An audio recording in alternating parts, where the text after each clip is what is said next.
remboursement, par exemple, ou paiement, c'est-à-dire il lui donne l'argent.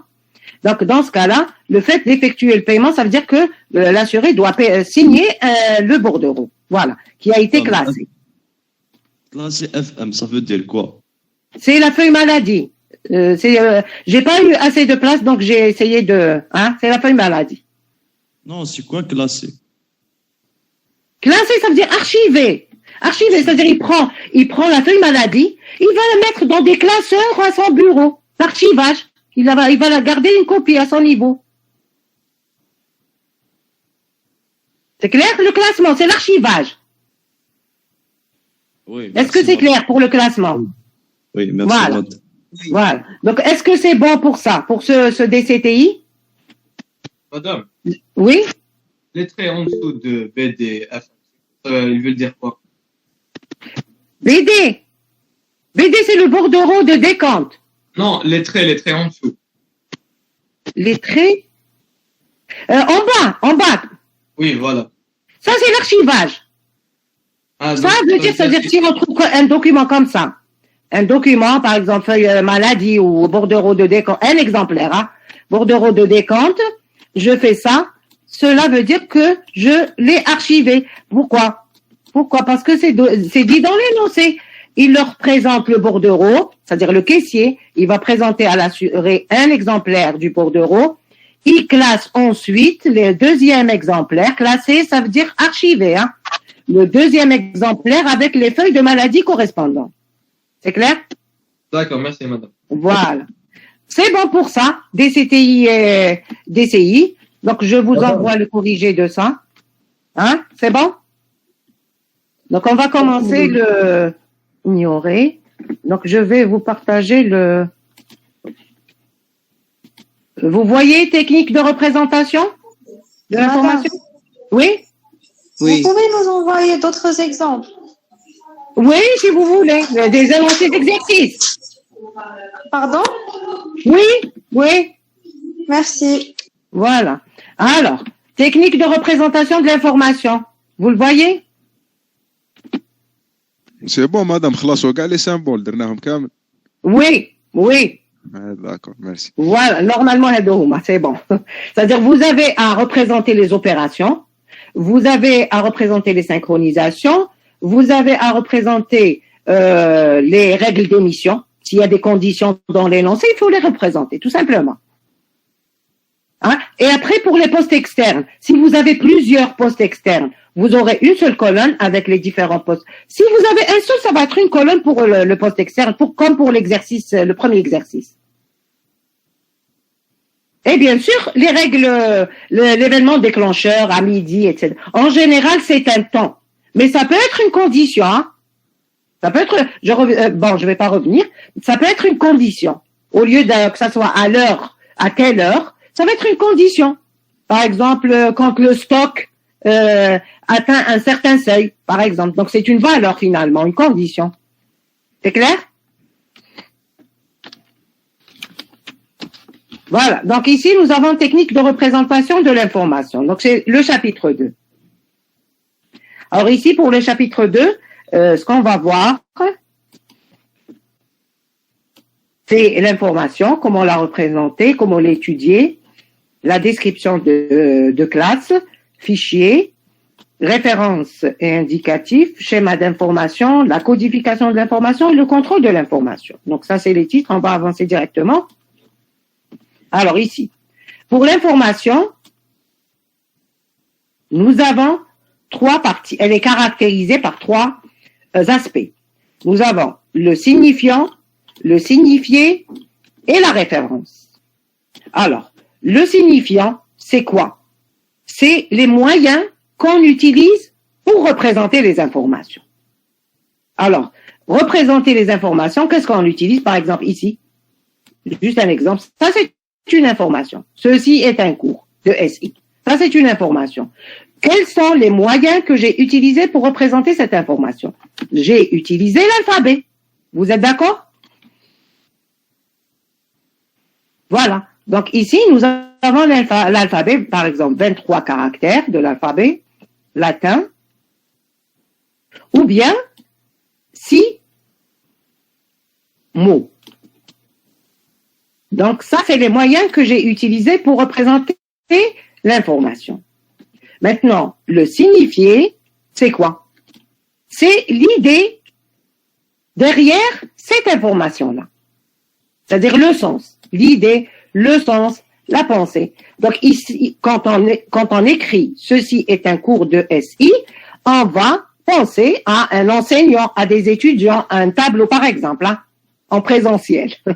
Donc le cours est en train de se faire, ça c'est l'idée derrière. Ou le cours est un document, donc l'idée qui est derrière. Maintenant, la référence, c'est ce dont on parle, c'est-à-dire les choses. Ici, nous avons la personne qui parle et qui désigne ce cours. Donc ça, c'est un premier exemple. Maintenant, un autre exemple d'information qu'on manipule, c'est par exemple, nous avons une fiche client. Alors la fiche client, nous avons une fiche comme ça, une fiche pour les clients. Et dans cette fiche, nous avons par exemple code client, comme ça, c'est écrit code, par exemple. Code. Le titre, bien sûr, c'est fiche client. Fiche client. Après code, on trouve 2 points. G 015 16, par exemple. Et je trouve nom. Alors, donnez-moi un nom. Donnez-moi un nom. Exemple. Voilà. Un exemple, peu importe. L'essentiel, cette fiche client contient des informations. Elle contient nous avons un code, nous avons un nom, etc. Alors, le signifiant, ici, pour le code, par exemple, hein, dans la fiche client, pour le code, c'est ça. C'est quoi ça? Le signifiant, c'est une lettre et un ensemble de chiffres. C'est ça le signifiant. C'est-à-dire, qu'est-ce que j'ai utilisé comme moyen pour représenter l'information? Donc ça, c'est le signifiant. C'est-à-dire une lettre plus quelques chiffres. 5 chiffres. Le signifié, c'est quoi? Je vais essayer de comprendre le sens maintenant du code. C'est quoi? Ici, le signifié, nous avons par exemple, ça c'est juste un exemple. G veut dire, le client, il est soit grossiste, soit détaillant. C'est-à-dire, on peut avoir ces 2 possibilités. Maintenant, les 3 chiffres qui viennent après, c'est un numéro séquentiel, c'est le 15e. C'est le 15e. C'est le 15e client, grossiste. Et après 16, c'est le numéro de la wilaya. Donc, si on essaie de comprendre maintenant, le signifié, c'est quoi? Alors, ça va être quoi? Vous me dites le signifié, c'est-à-dire le sens.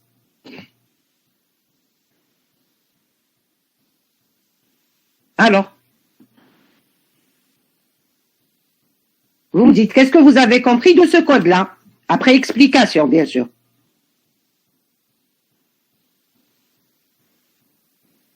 C'est 15e grossiste, wilaya 16. Oui. Voilà, c'est le 15e grossiste qui a été inscrit au niveau de l'entreprise. Voilà, c'est un client.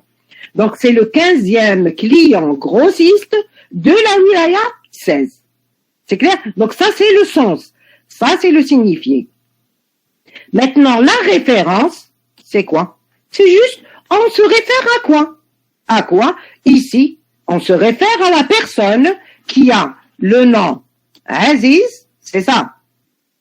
On se réfère à quoi? À la personne physique, réelle. C'est-à-dire, c'est la personne Aziz qui est le client grossiste, qui est un client grossiste, et c'est le 15e qui a été inscrit de la wilaya 16 au niveau de l'entreprise, par exemple, de commercialisation, de vente, etc. C'est clair? C'est clair?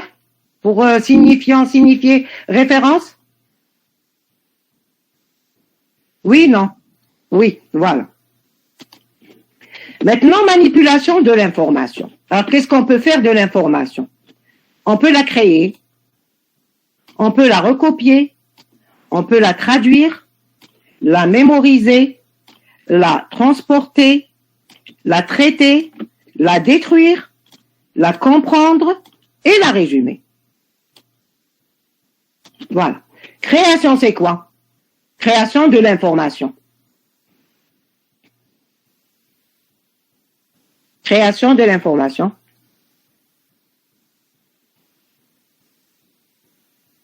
C'est juste. Une nouvelle information. Voilà, c'est générer une nouvelle information. Par exemple, je sais pas, nous avons un document, après nous avons une base de données, ou bien un fichier, Excel. Le fait que, par exemple, j'ajoute dans mon fichier, ou bien même dans mon document en papier, peu importe, hein, ce n'est pas forcément informatisé. J'écris le nom du client, que ça soit au stylo, dans une fiche, dans un fichier. J'ai ajouté une nouvelle information. Donc, j'ai créé une nouvelle information. Recopie ou copie.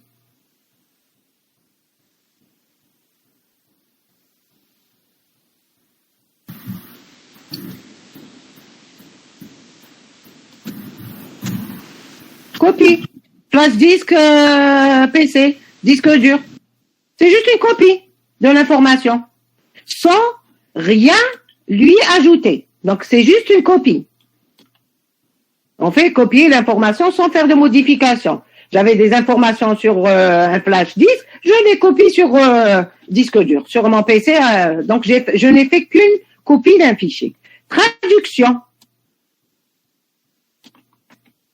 Alors, c'est quoi? Madame, décoder. C'est-à-dire, traduction, c'est-à-dire, oui. On décode une information. Avec modification de l'information. C'est-à-dire, oui, mais c'est-à-dire.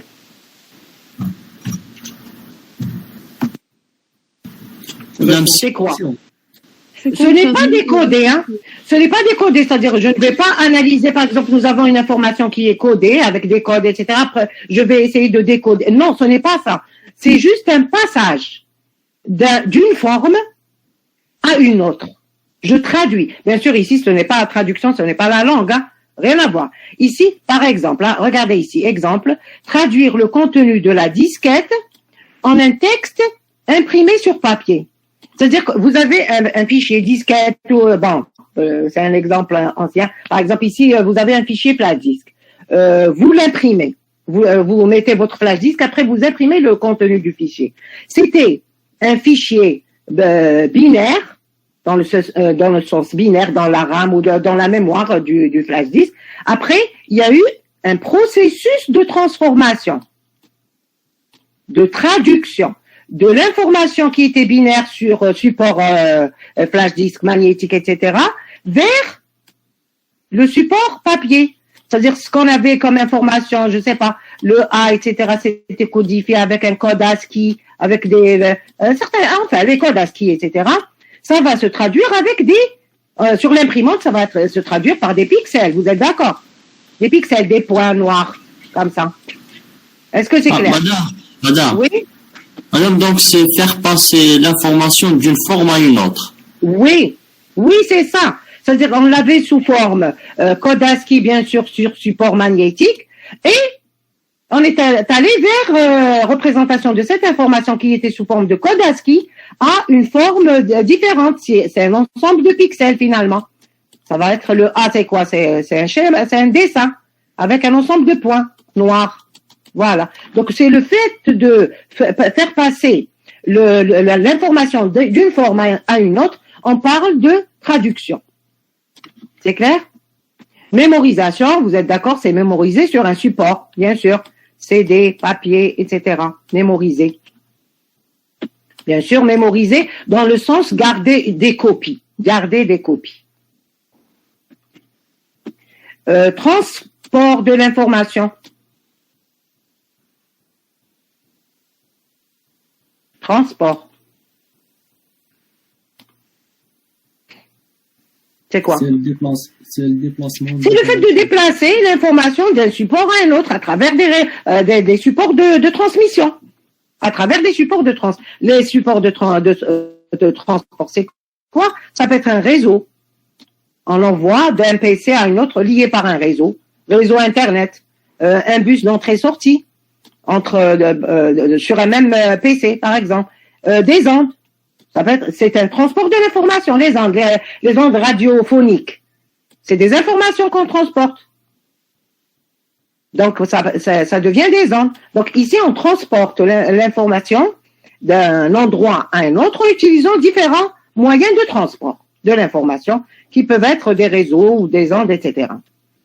Traitement de l'information, c'est, bien sûr, ici on est en informatique, c'est le processus de traitement qui se traduit par un algorithme. Donc on exécute un algorithme, un programme. Donc nous avons des informations en entrée, on exécute un processus de traitement et on sort avec des informations modifiées, traitées. Donc ça peut être, donnez-moi un exemple.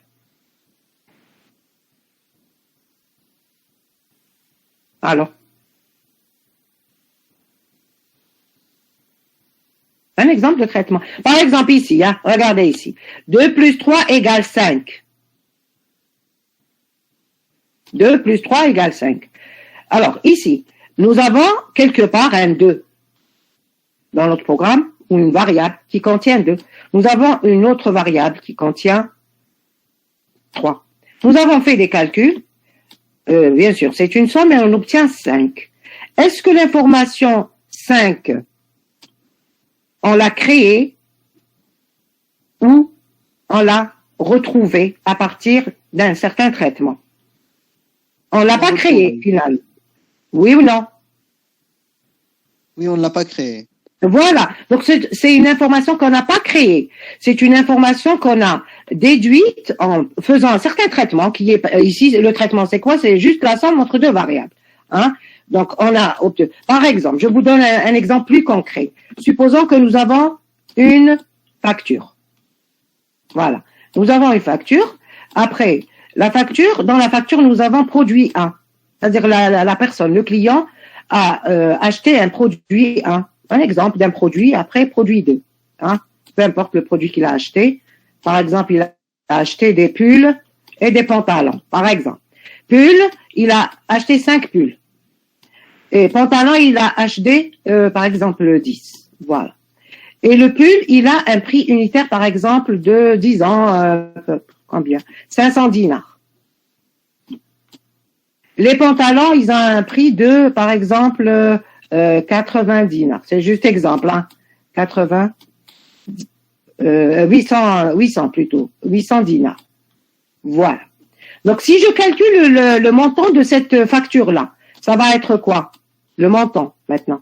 Le montant qui va s'afficher en bas. Ici, en bas de la facture, on aura le montant à payer. Alors, le montant, ça va être combien? 8000. Non, nous avons 5 pulls de 500 dinars chacun. Ça, c'est le prix unitaire, hein? Prix unitaire. Ah, de tout. Oui, 500 dinars pour un pull. Par exemple. Et donc, le montant, ça va être? 10 500. Non, c'est-à-dire comment vous avez fait? Donnez-moi la formule.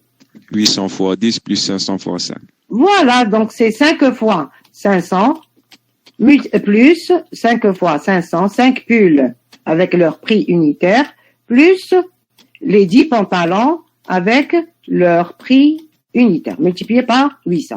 Donc, ce résultat, le montant qu'on trouve, est-ce que c'est une information créée? Est-ce qu'on l'a créée? Montant.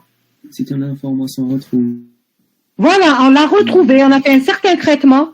Ce traitement consiste à calculer le montant global de la facture et on a pu obtenir le montant. Donc, c'est une information qu'on peut déduire ou calculer à partir d'autres informations. Donc, ici, c'est juste pour se différencier entre traitement et création de l'information. Parce que création, on ajoute une information au niveau de notre système, que ce soit papier ou informatisé, mais traitement, on obtient une information qui est déduite à partir des informations qu'on a déjà. C'est clair? On l'a pas créé, c'est dans ce sens. Maintenant, destruction, c'est quoi? De l'information. Détruire l'information.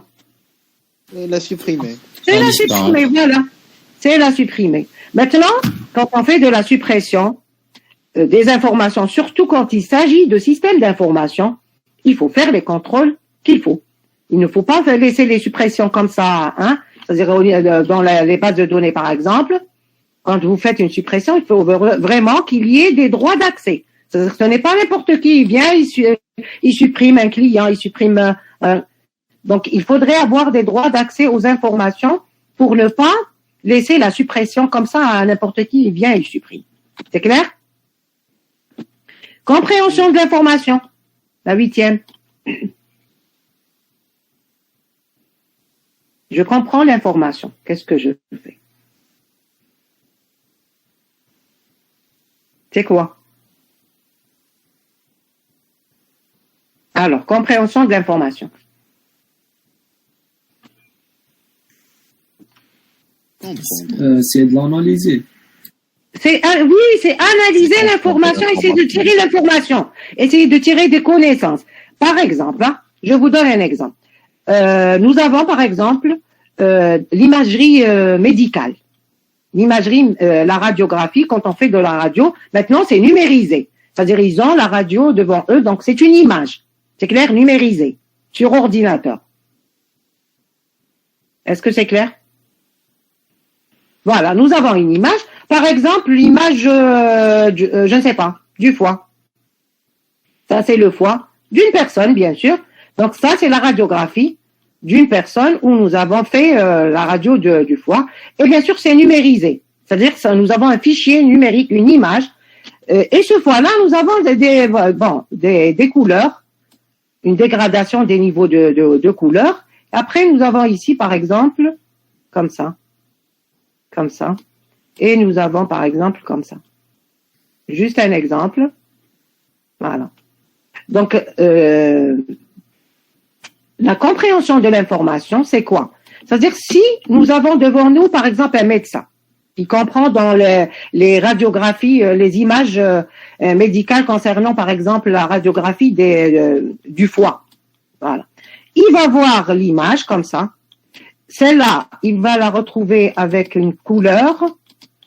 Et après, il va trouver des régions ici, certaines régions, il va les trouver avec des couleurs différentes, plus foncées ou plus claires, peu importe. L'essentiel, il va comprendre, lui, parce qu'il a l'expérience, il va comprendre que ici il y a un problème. C'est peut-être des tumeurs. C'est clair jusque-là? C'est clair? Oui, madame. Voilà. Donc ici, il va comprendre. Donc ça, c'est un médecin qui est spécialiste des images, des radiographies, etc. Maintenant, on veut que l'ordinateur puisse faire cette analyse-là. Ce n'est pas un médecin. C'est-à-dire l'ordinateur, il va prendre l'image, donc on va insérer l'image, on fait un certain traitement sur l'image pour tirer, alors ce qu'on appelle, on appelle ce traitement-là la segmentation. C'est informatisé. C'est-à-dire essayer de tirer les différentes zones de l'image globale. Bien sûr, en se basant sur les couleurs ou les niveaux de gris de la couleur. Tout dépend si c'est des niveaux de gris ou bien c'est des couleurs différentes. Donc, on essaie de tirer des régions, bien sûr, en utilisant un programme de segmentation. On appelle programme de segmentation. Là, c'est un programme lié au traitement d'image. Donc, ici, il va tirer. Il va vous dire que dans cette image, il va afficher le résultat de la segmentation. Donc, vous introduisez l'image, il vous sort les différentes régions avec leurs limites. C'est-à-dire, il vous dit, voilà, il vous affiche, plutôt. Il vous affiche comme ça. Donc, ça, ici, il y a un problème avec une couleur. Bien sûr, c'est le programme. Je parle du programme. Hein. Ce n'est pas la personne. Et il vous affiche ça, par exemple. Voilà. Donc, la personne qui va lire ça, même si ce n'est pas un médecin, et bien sûr, en bas, il vous fait ça. Il vous fait ça. Ça, il vous écrit tumeur. Voilà. Cela veut dire quoi? Cela veut dire que le processus de compréhension de l'image, on l'a donné à un programme au lieu que ce soit un médecin. Donc, c'est le programme qui a analysé l'image. Et il a, bien sûr, le programme on lui a donné un certain nombre de données pour qu'il puisse décider par la suite. Et il nous sort les zones de tumeurs. Et il nous les affiche. Donc ici, n'importe qui, même si ce n'est pas un médecin, il va voir le résultat du traitement de segmentation du programme et il va voir que cette personne, elle est atteinte de 2 tumeurs, par exemple. C'est clair? Donc ça, qu'est-ce qu'on a fait ici? On a fait de la compréhension de l'information et c'est un processus qu'on a donné à l'ordinateur donc c'est un processus automatisé. C'est clair? On utilise ces processus-là et bien sûr ces processus, c'est noté que c'est complexe et difficile. Ce n'est pas un programme simple. Hein. La reconnaissance des images, de la parole, des formes, etc. Ce n'est pas des algorithmes simples. Donc ça utilise des outils de l'intelligence artificielle, etc. qui permettent d'analyser, de se rapprocher du raisonnement de l'être humain. Voilà. Donc ça, la compréhension, c'est quoi? C'est essayer d'analyser l'information et de tirer le maximum de connaissances en utilisant des programmes, etc. C'est clair? C'est clair pour ça? Compréhension de l'information? Donc on essaie de comprendre ce qu'il y a derrière cette image. C'est-à-dire l'information, c'est l'image elle-même, avec ses différentes couleurs. Mais la compréhension, c'est d'essayer d'interpréter ces images-là. Résumer maintenant. Résumer l'information.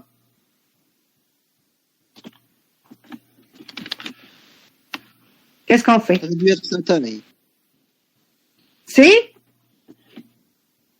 C'est tout simplement réduire son volume. Donc ce n'est pas résumer dans le sens, par exemple, prendre un texte, le résumer. C'est pas dans ce sens. Bien que même ça, on peut le faire, hein.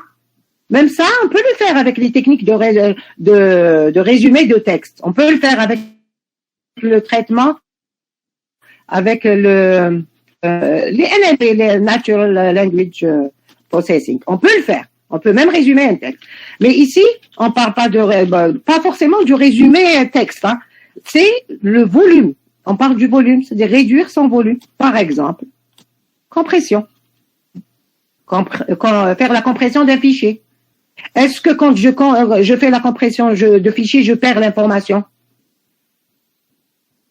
Est-ce que je perds l'information? Non.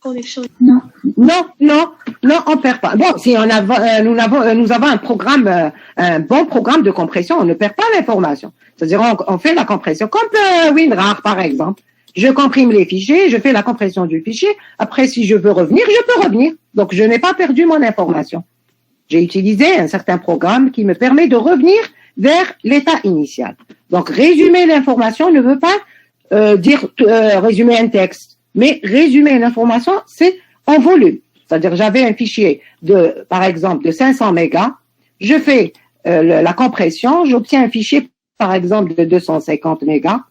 Mais si je veux revenir vers le 500 mégas, la forme initiale, je peux le faire.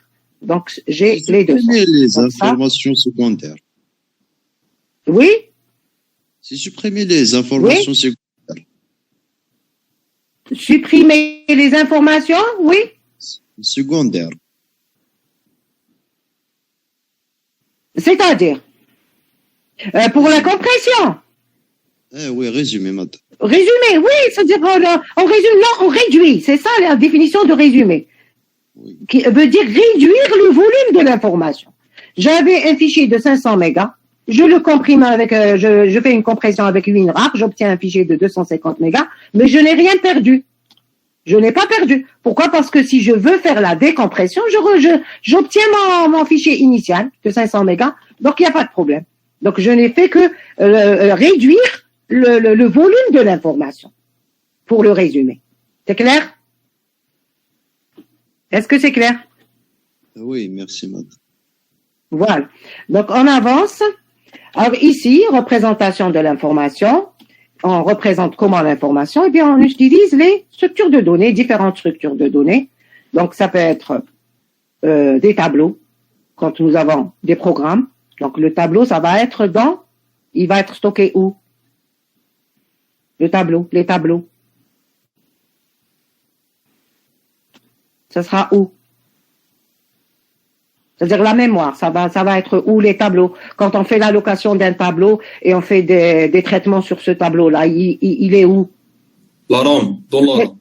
Voilà, les tableaux, c'est au niveau de la RAM, c'est-à-dire la mémoire, hein? La mémoire vive. Maintenant, les fichiers, ils sont où? Le hard disk. Voilà. sur disque et base de données. Les bases de données. C'est où? C'est où? Les bases de données. On les trouve où? Disque dur ou CPU, madame? C'est aussi sur disque, c'est-à-dire sur support disque. Hein? Ce n'est pas de la mémoire vive, mais la mémoire morte sur disque, etc. Les bases de données, c'est quoi finalement? Réellement. Ce sont des fichiers. Les bases de données sont des fichiers. Dans quel sens? C'est-à-dire, une base de données, c'est pour l'utilisateur des informations, c'est une forme d'organisation des informations. C'est-à-dire, supposons que j'ai une base de données ici, bon, je représente la base de données, ça veut dire qu'elle est sur disque. Hein. Alors, la base de données, c'est quoi? Nous avons une table, par exemple, étudiant. Une autre table, enseignant. Par exemple. Une autre table, module. Et après, nous avons des relations entre ces tables-là. Et c'est possible qu'on aura d'autres relations. Bon, ça, c'est juste comme ça. Voilà. Donc, finalement, la table étudiant, la table, la table module, c'est ça? La table module. C'est possible qu'on aura cette table étudiant, elle se traduit, par exemple, par un fichier. C'est-à-dire réellement, concrètement, sur le support, c'est un fichier. La table enseignant, c'est aussi un fichier. Maintenant, par exemple, pour les relations entre, c'est-à-dire que un enseignant enseigne un certain nombre d'étudiants et un étudiant est enseigné par les relations. On les verra dans le chapitre 3. L'essentiel, les différentes relations, nous avons des informations de relations entre ces deux-là. Donc, on peut les retrouver, dupliquer ici dans le fichier, etc., dans le fichier étudiant, et par la suite ici dans le fichier enseignant. Donc, les bases de données, c'est une forme d'organisation des informations compréhensible par les personnes qui travaillent dans la gestion. Par la suite, la sauvegarde réelle sur support, elle n'est traduite que par des fichiers. C'est-à-dire, en réalité, une base de données qui est une forme d'organisation des informations, de stockage organisé de l'information, ça va se traduire c'est-à-dire à la phase finale, en des fichiers sur disque. C'est clair? Donc, les fichiers et les bases de données, on les retrouve sur disque. Les tableaux, c'est quand on travaille en mémoire. C'est-à-dire, nous avons un programme, il alloue une table, un tableau. Après, il fait un traitement sur le tableau. Une fois qu'on termine, on éteint le PC, le tableau existe ou pas? Reste ou pas? Oui? Il n'existe plus. Non, il n'existe plus. C'est-à-dire, un tableau, c'est une mémoire temporaire. Voilà. C'est le temps d'exécution du programme. Une fois que je termine mon programme, je n'ai plus ces informations-là. Donc, si on veut les garder, on les stocke dans des fichiers ou des bases de données. C'est clair? Oui. On passe maintenant à la classe d'information, c'est ce qu'on vient de dire. Alors, une classe d'information est un ensemble d'éléments ayant les mêmes caractéristiques et l'occurrence d'un type ou d'une classe est un élément particulier de cet ensemble. C'est-à-dire, on prend l'exemple de la classe étudiant. Donc, ici, nous avons une classe d'étudiants, c'est-à-dire c'est un ensemble d'éléments ayant les mêmes caractéristiques. C'est-à-dire, je prends étudiant, donnez-moi un exemple. L'étudiant 1, par exemple. Donnez-moi un nom. On va écrire Aziz. Donnez-moi un autre nom. Zubair. Voilà. Donc, l'étudiant 2, par exemple. Donc, on va pas écrire étudiant 1, étudiant 2. On va écrire, donnez-moi le matricule de l'étudiant 1, Aziz. Un exemple, là. Donc, ça va être, donnez-moi. Matricule, bien sûr. Un étudiant, il est identifié par quoi? Par quoi? Matricule. Son matricule. Pourquoi? Pourquoi? Parce que madame matricule. Oui.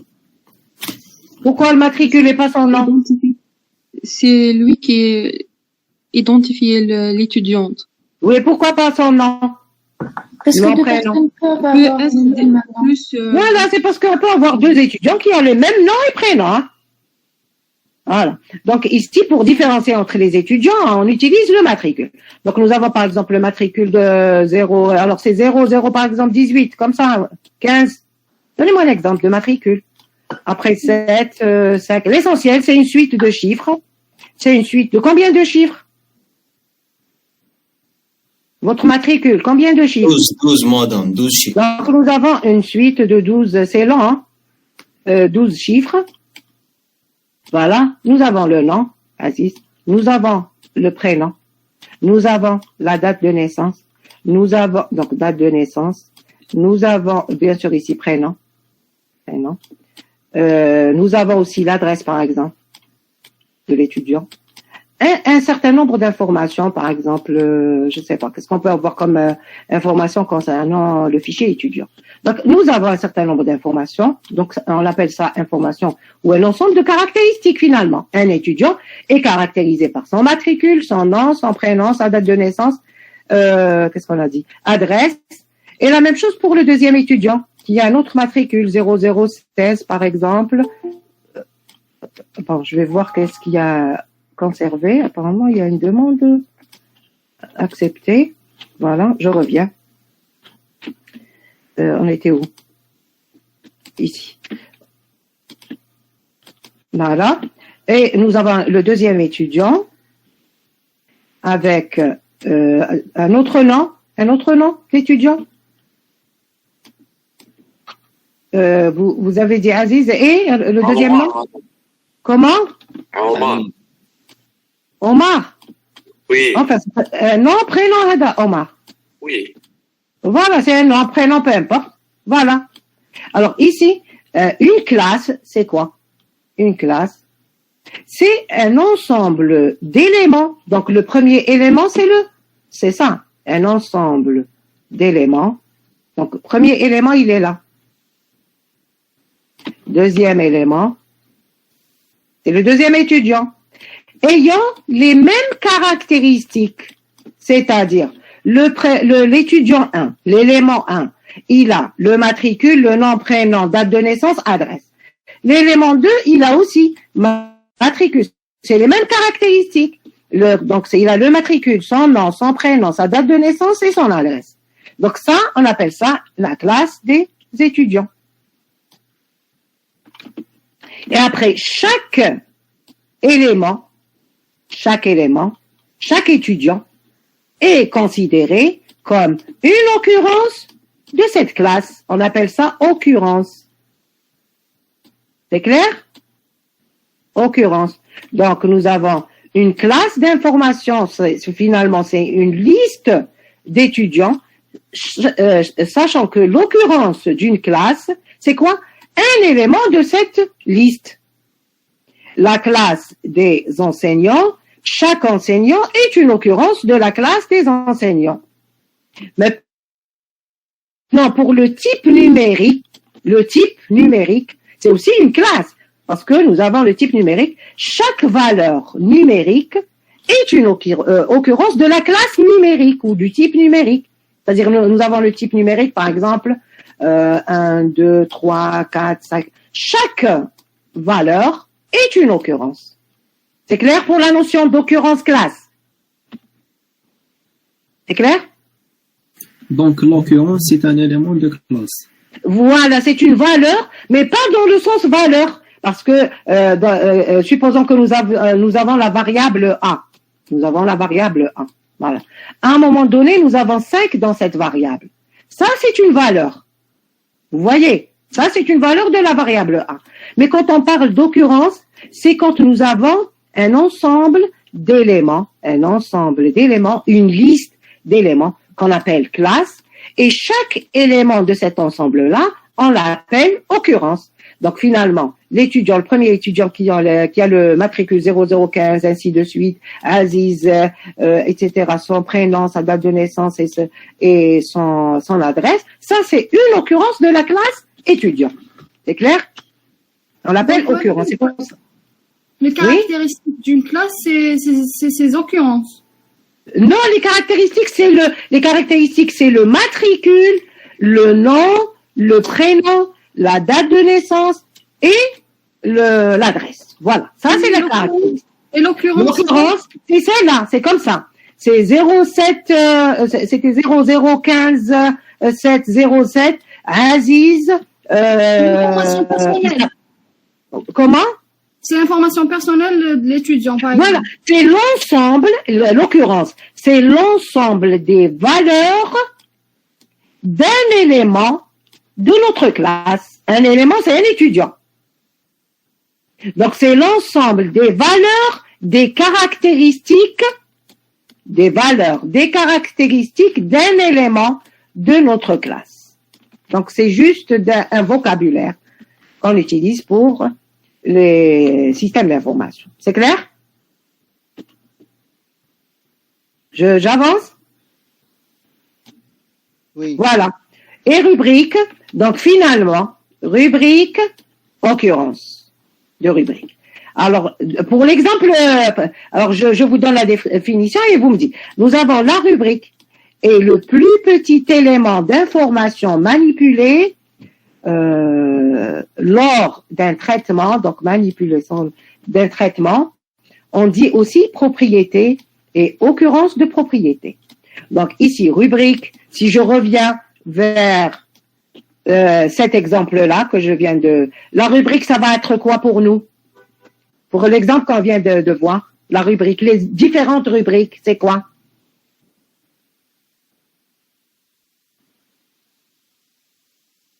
Alors, vous me donnez les rubriques, c'est quoi? C'est pas le matricule, non, le prénom.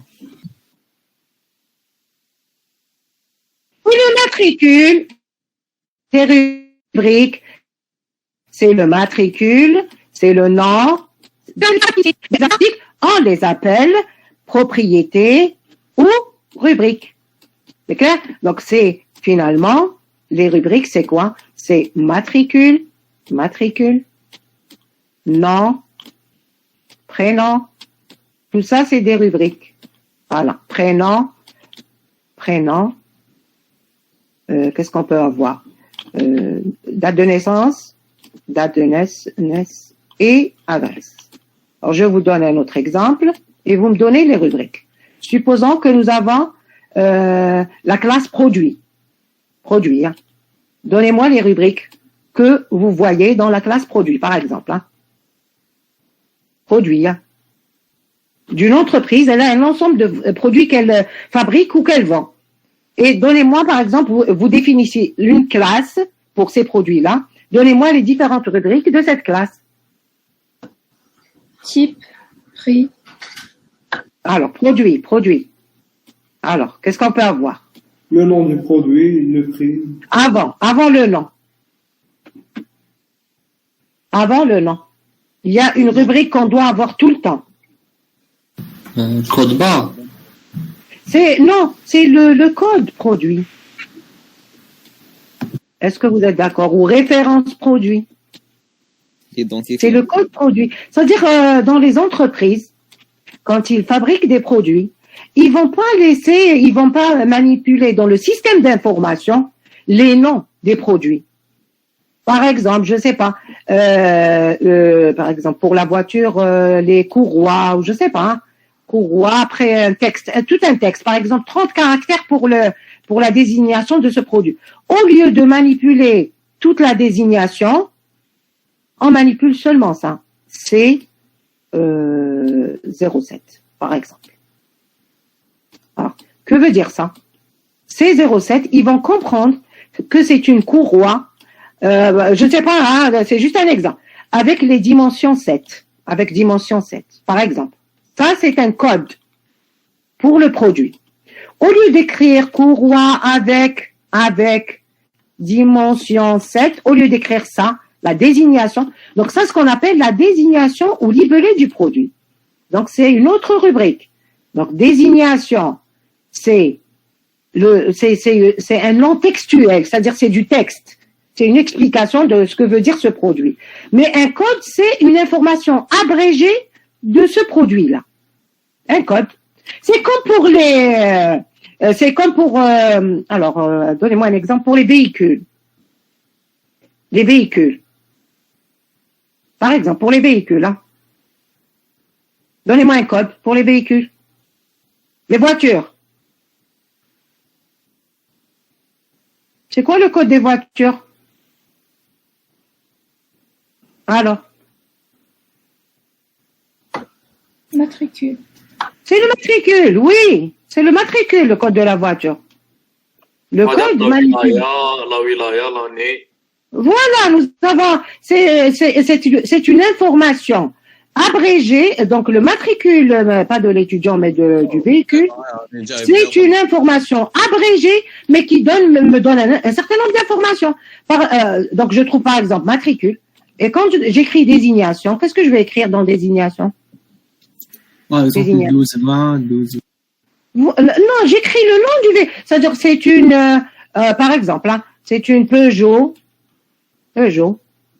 avec d'autres informations. Je ne sais pas comment ils désignent. C'est possible qu'ils ajoutent des informations. Donc, Peugeot, je ne sais pas. Donc, c'est un nom. Après, ils donnent des informations, par exemple, d'autres informations, l'année de première circulation, etc. On peut les trouver comme rubrique, hein. Et on les trouve aussi dans un code. Donc, dans le code. Donc, le code, c'est une information qui résume un petit peu et qui identifie de façon unique l'information que nous avons dans les autres rubriques. Donc, les autres rubriques, on aura désignation pour les véhicules, hein. On aura année de première circulation, c'est ça. Circulation, mise en circulation. On trouvera, par exemple, couleur. C'est possible, hein. Dans la base de données, on trouve la couleur de la voiture. On trouvera aussi, par exemple, je sais pas, il y a un certain nombre d'informations pour les véhicules qu'on retrouve. Maintenant, pour les produits, on trouve code produit. Donc, s'il trouve C07, il saura, la personne qui travaille dans l'entreprise saura que c'est une courroie avec les dimensions, etc. Donc, on trouve le code produit, on trouve sa désignation, on trouve d'autres informations concernant ce produit, hein. Tout dépend de l'entreprise, qu'est-ce qu'elle manipule comme information sur ses produits. C'est clair? Madame. Donc ici, oui? Excusez-moi, mais là, maintenant, c'est l'heure. On a un débat. Ah bon, il fallait me le dire. Il fallait me le dire. Donc on a dépassé l'heure. Donc on va s'arrêter à ce niveau et on doit ajouter une autre séance. Voilà, pour récupérer celle d'hier. Hein? Oui? Bonjour. Voilà. Vous me dites que les créneaux que vous êtes libres, vous n'avez pas de présentiel. Madame, Oui? est-ce que vous pouvez nous faire juste une vidéo et vous l'envoyer? Parce que Vidéo. Est-ce que vous allez comprendre? Est-ce que ça va passer comme message? Et dans la séance prochaine, on fait 10 minutes pour répondre aux questions, si quelqu'un a des questions. Bon, entendez-vous? Hein? Essayez de vous entendre entre vous. Si vous voulez que je vous fasse une vidéo pour ce chapitre, vous voulez parler du chapitre? Pour la séance qu'on a ratée. Ah, ok. Non, c'est oui. parce que l'emploi est un peu chargé. Ok, alors, la suite, ce qu'on va faire, c'est la suite de ce chapitre, hein, parce qu'on doit arriver au contrôle et codification. Hein. Donc, ça va être la suite de ce chapitre. On va faire un sondage, après on va... Ok, et vous m'envoyez vos réponses. Oui, madame. D'accord? Voilà. Oui? Vous pouvez nous préparer un fichier qui contient les symboles du premier chapitre. Non, il n'y a pas de symbole en plus que ce que je vous ai donné dans ces deux exercices. Il n'y a pas. Soit vous avez un dossier, soit vous avez un document, soit vous avez une... Donc c'est ça. Mais si vous voulez que je vous fasse un petit résumé comme ça des symboles, je vous le fais et je vous l'envoie. Il n'y a pas de problème. Okay. D'accord. Ah, au revoir.